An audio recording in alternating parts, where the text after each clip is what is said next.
नमस्कार दोस्तों, एक बार फिर से आप सभी का स्वागत है। सीटीईटी 2024 दिसंबर में एग्जामिनेशन होने वाला है, जिसकी नई डेट है 15 दिसंबर को। उसके लिए गणित पेडागोजी के टॉप 10 क्वेश्चन हम लोग लेकर आए हैं। चलिए देखते हैं इन टॉप 10 क्वेश्चन। अगर पेपर 1 पेपर 2 में आपकी मैथ्स आ रही है तो आप ये चेक करिए कि ये 10 क्वेश्चन में से आपका स्कोर क्या रहेगा। मान लीजिए 10 में से 10 आपने कर दिया तो ये मान सकते हैं कि आपकी पेडागोजी बहुत अच्छी है। देखिए, अगर हम बात करेंगे पहले ही प्रश्न की, तो पहला प्रश्न आता है जियो बोर्ड के विषय में। जियो बोर्ड जो है किसके शिक्षण का एक प्रभावी संसाधन है। अर्थात अगर हम बात करेंगे जियो बोर्ड के माध्यम से आप क्या पढ़ा सकते हैं बच्चे को प्रभावी तरीके से, इफेक्टिव तरीके से वो चीजें आप समझा सकते हैं। 4 ऑप्शंस आपके सामने दिए हैं, आप थिंक करेंगे। देखिए, यहां पर अगर जियो बोर्ड की हम बात करें तो एक लकड़ी का बोर्ड होता है जिसमें कील ठुकी हुई होती है, और उन कीलों के माध्यम से आप ज्यामितीय आकृतियां समझाते हैं। ज्यामितीय आकृति की अगर हम बात करें तो जैसे कि ट्राइंगल होता है, जैसे स्क्वायर होता है, जैसे रेक्टेंगल होता है आपका, जैसे पैरेललोग्राम हो सकता है, या और अन्य भी यहाँ पर कुछ शेप्स हो सकते हैं जो ज्यामितीय आकृतियां होती है, और उनकी विशेषताएं आप इसके माध्यम से समझा सकते हैं। अगर हम पिक्चर्स में आकर देखें तो देखिए, ये जो पिक्चर्स आप देख पा रहे हैं ये आपका जियो बोर्ड है।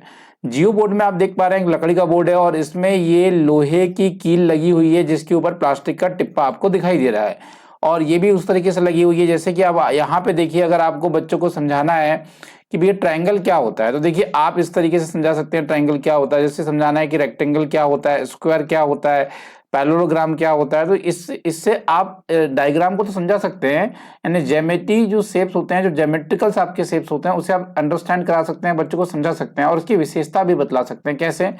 मान लेते हैं ये स्क्वायर है।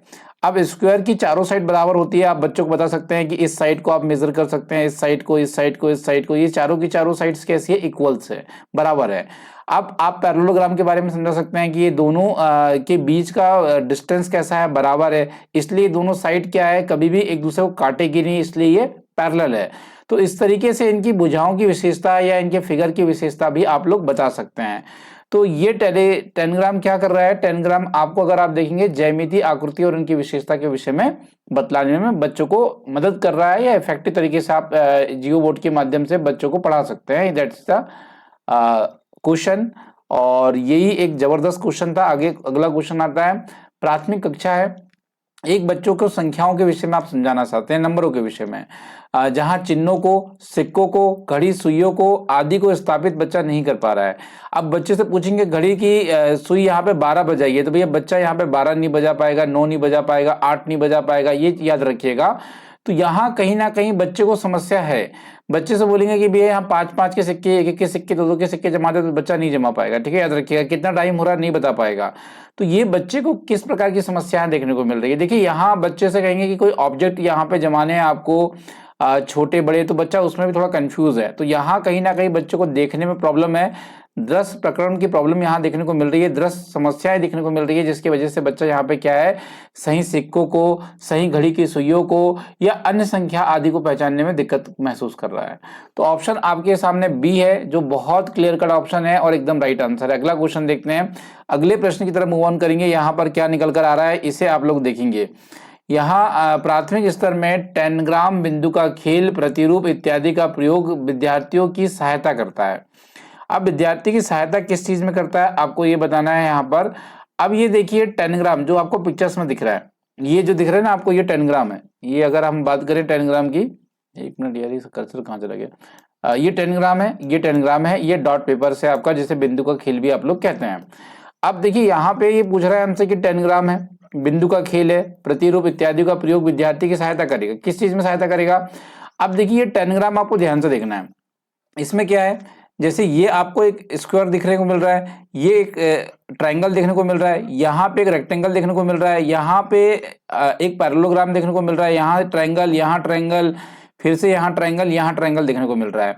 अब इसमें ये इंपॉर्टेंट होता है कि किस जगह में ट्रायंगल लगाओगे, किस जगह में आप यहाँ पे कहना चाहिए पैरेललोग्राम लगाओगे, किस जगह में आप यहाँ पे रेक्टेंगल लगाओगे, तभी आपका सही शेप बनेगा। जैसे कि मान लेते हैं कि मैंने बच्चों से कहा कि एक ये टेनग्राम का इस्तेमाल करके एक झोपड़ी बनाइए, एक रूप बनाइए।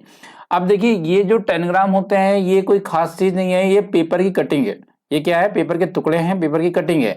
जैसे मुझे कहा गया कि झोपड़ी बनाइए, तो मुझे पता है कि झोपड़ी का कुछ शेप ऐसा होता है। तो सबसे पहले मैं एक ट्रायंगल वाला कागज का टुकड़ा लेके ऐसा लगाऊंगा, उसके बाद में यहाँ पर एक रेक्टेंगल लगा दूंगा इस तरीके से, और फिर से अगेन दरवाजे के लिए रेक्टेंगल इस्तेमाल करूंगा, और यहाँ पे 2 स्क्वायर विंडोज के लिए इस्तेमाल करने वाला हूं। अगर यहाँ पे मुझे कुछ देना है तो सर्कल का इस्तेमाल करूंगा। अब इस तरीके से ही यहाँ पे टेनग्राम का इस्तेमाल किया जाता है।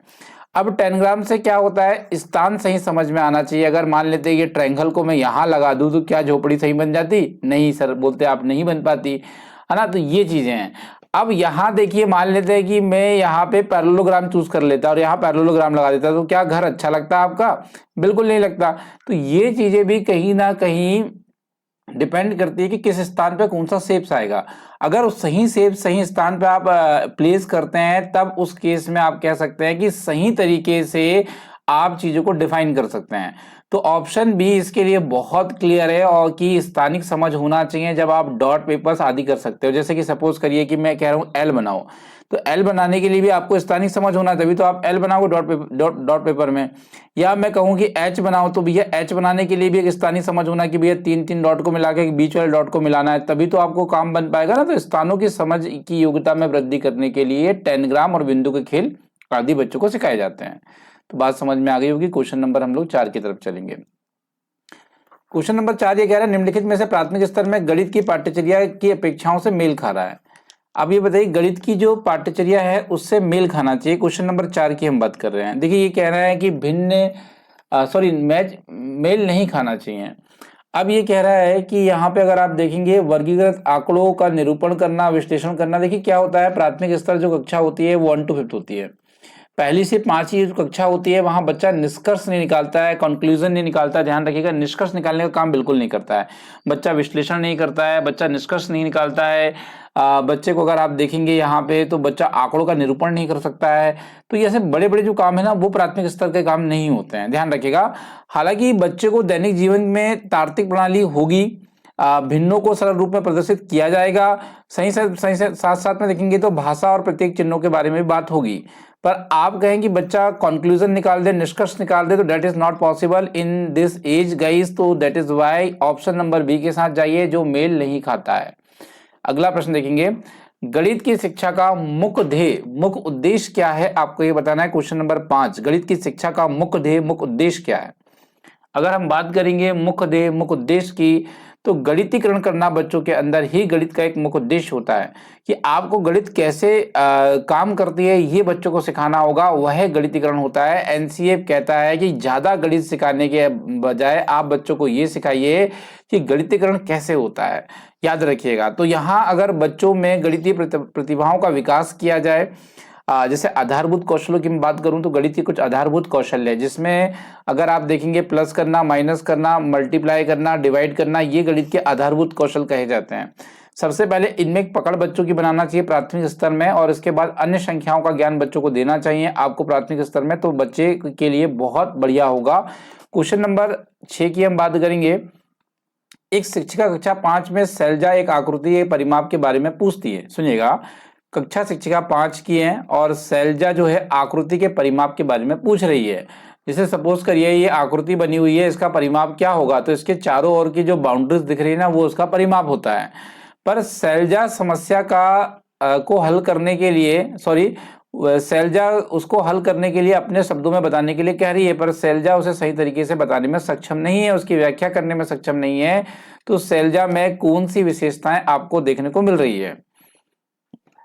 देखिए शैलजा क्या कर रही है, परिमाप के बारे में पूछ रही है, पर हल तो उसने कर लिए। ये देखिए उसके हल को अर्थात उसने हल कर चुकी है, उसने इसका सॉल्यूशन निकाल लिया है। बट वो बोल रही है आपने सॉल्यूशन कैसे निकाला, इसे एक्सप्लेन करिए, इसे अपनी व्याख्या करिए। तो उसे भाषा इस्तेमाल करने में दिक्कत आ रही है। जैसे सपोज करिए कि आप हिंदी मीडियम के बच्चे हो और आप एक्चुअल क्या कर रहे हो, आप इंग्लिश मीडियम की कक्षा में मौजूद हो जहां पर हिंदी बोलना अलाउड नहीं है।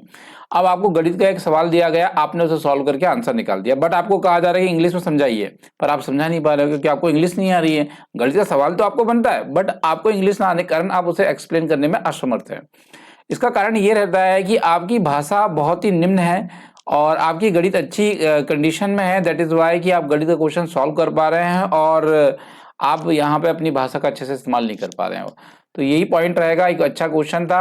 आकांक्षा गणित की अच्छी अध्यापिका बनना चाहती है। गणित की अच्छा अध्यापिका बनना बहुत कठिन है। गणित में अच्छा अध्यापिका के लिए आवश्यक क्या है? आपको अगर यहाँ पे आप ऑप्शन पढ़ते रहेंगे, मैं आपको बता रहा हूँ एक शब्दों में कि गणित का अच्छा अध्यापक वह हो सकता है जो अमूर्त विषय को मूर्त बना दे। क्योंकि गणित एक ऐसा विषय है जिसमें मूर्त वस्तु बहुत कम है, पूरा अमूर्त चीजें हैं। उसी अमूर्त चीजों को अगर मूर्त बना के आप बच्चों को पढ़ा दे तो भाई you are the best teacher in mathematics, you are a good teacher in mathematics मैं कहूंगा। पर ये बहुत डिफिकल्ट टास्क है, क्योंकि मैंने खुद मैथ्स पढ़ाई है और मैं पढ़ाता भी हूं अभी। ऑप्शन बी इसके लिए सही है कि विषय वस्तु के वास्तविक जीवन जोड़कर अवधारणात्मक ज्ञान, समझ और योग्यता बनाना, अर्थात अमूर्त चीजों को मूर्त बना देना, यही गणित का एक सबसे डिफिकल्ट टास्क होता है और वही आपको करने आना चाहिए अगर आपको एक गुड टीचर बनना है मैथमेटिक्स में। कक्षा में गणित मनोरंजक क्रियाकलाप तथा चुनौतीपूर्ण ज्यामिति पहेली के संबंध में क्रियाकलाप महत्वपूर्ण है क्योंकि। आप बताएंगे क्यों। क्वेश्चन नंबर 8 आपके समक्ष है। ये कह रहे हैं कि मनोरंजक क्रियाकलाप आप गणित में करवा रहे हैं और चुनौतीपूर्ण ज्यामिति भी हल करवा रहे हैं बच्चों को, कुछ पहेलियां ये चीजें बच्चों को दे रहे हैं। तो इसका कारण क्या है, क्यों हम लोग दे रहे हैं? अब ये कह रहे हैं कि भैया मंद गति से रुचि जगाएंगे, नहीं, ये इसका कारण नहीं है। विद्यार्थियों को गणित की कक्षा में एक रूपता और दिनचर्या के कारण उबाऊ से बाहर लाता, चलो ये ठीक भी है। प्रतिभाशाली शिक्षार्थियों को उचित अवसर देना प्रत्येक विद्यार्थी के स्थानिक और विश्लेषणात्मक योग्यता का संवर्धन करने में सहायक है। क्वेश्चन नंबर 8 की जब हम बात करते हैं तो देखिए क्या होता है, जब आपको ऐसी पहेलियां, ऐसी ज्यामितियां सेट्स दिए जाते हैं जहां आपको सोचना पड़े, तर्क करना पड़े, तो वहां कहीं ना कहीं आपका ब्रेन डेवलप होता है, विश्लेषण करने की क्षमता आपके अंदर जनरेट होती है, ऑब्जर्वेशन करने की कैपेसिटी आपके अंदर क्रिएट होती है। तो ये चीजें बहुत जरूरी है कि एंटरटेनमेंट के साथ साथ आपके अंदर एक तर्कपूर्ण शक्ति भी आ रही है। राष्ट्रीय पाठ्यक्रम रूपरेखा के अनुसार 2005 के अनुसार विद्यालय में गणित का संकीर्ण उद्देश्य क्या है? देखिए एनसीएफ 2005 ने गणित के 2 उद्देश्य बताए, एक संकीर्ण, एक उच्च उद्देश्य। उच्च उद्देश्य क्या है? आप गणितीकरण को सीखें कि गणित कैसे की जाती है, गणित में किस तरीके से डेफिनेशन बनाई जाती है, आदि चीजें। तो ये गणित का उच्च उद्देश्य हो गया। संकीर्ण उद्देश्य क्या हो गया? संख्याओं वाला, जहां आप प्लस करना, माइनस करना, डिवाइड करना, मल्टीप्लाई करना, प्रतिशत निकालना, एलसीएम निकालना, ये सब चीजें जहां सीख रहे हैं ना, वो आपका संकीर्ण उद्देश्य होता है। तो क्वेश्चन नंबर 9 की हम बात करते हैं तो ऑप्शन इसके लिए बी निकलेगा। जैसे कि मैंने आपको बताया, संख्यात्मक कौशलों का विकास करना संकीर्ण उद्देश्य है, छोटा उद्देश्य है। चलिए क्वेश्चन नंबर 10, आकृतियों की इकाई अध्यापक विद्यार्थियों की आकृति का उपयोग की सहायता से किसी भी चित्र की रचना के लिए करता है। यह क्रियाकलाप निम्नलिखित में से किस उद्देश्य की उसे प्राप्ति करवा रहा है? आपको ये बताना है। क्वेश्चन नंबर 10 है। अब ये प्रश्न का उत्तर आपको देना है कमेंट बॉक्स में। देखते हैं हमारे कितने बच्चे ऐसे हैं जो एक्टिव है और कमेंट बॉक्स में जवाब दे पाएंगे, तो मैं उनका इंतजार करूंगा। फिलहाल आज के लिए जुड़ने के लिए बहुत बहुत धन्यवाद। अगर वीडियो अच्छा लगा हो तो डेफिनेटली आप लोग इसे चैनल को सब्सक्राइब करिएगा। साथ ही साथ बता दूं यहाँ पे, अगर आप चाहते हैं भैया कोई जबरदस्त सा फ्री मॉक टेस्ट या 29 रुपए का मॉक टेस्ट या 49 रुपीज का कोर्स, तो आप हमारे एजुकेशन फॉर यू ऐप को विजिट करिएगा। लिंक डिस्क्रिप्शन बॉक्स में दी हुई है और मेरी बेस्ट बुक है। जब आप लिखेंगे गूगल में कि आशीष चौरसिया सेटेड बुक, तो रेड वाली बुक आ जाएगी या एक ब्लू वाली बुक आएगी, दोनों बुक के साथ आप जा सकते हैं। बहुत बेस्ट बुक है। साथ साथ मैं बता दूं यहाँ पे कि सेटेड प्रीवियस ईयर कंप्लीट आपको 99 रुपीज में दे रहे हैं। दैट्स अमेजिंग प्राइस, है ना। 29 रुपए में आपको एक मॉक टेस्ट मिल जाता है, 49 में पेपर 2 का मिल जाता है, 99 में आपको नोट्स मिल जाते हैं संस्कृत के और पूरे नोट्स भी मिल जाते हैं। कोर्स टॉपिक वाइज कोर्स मिल रहा है मात्र 99 रुपीज का। और क्या चाहिए भैया आपको, बताइए। एनसीईआरटी नोट्स 99 रुपीज के हैं, तो आप बिल्कुल जाइए और विजिट करिए, आप लोगों के लिए बहुत बेनिफिशियल है। फिलहाल आज के लिए इतना ही, मिलेंगे अगली क्लास में। क्लास कैसी लगी फीडबैक जरूर दीजिएगा, अच्छा लगा तो वीडियो शेयर भी करिएगा। धन्यवाद।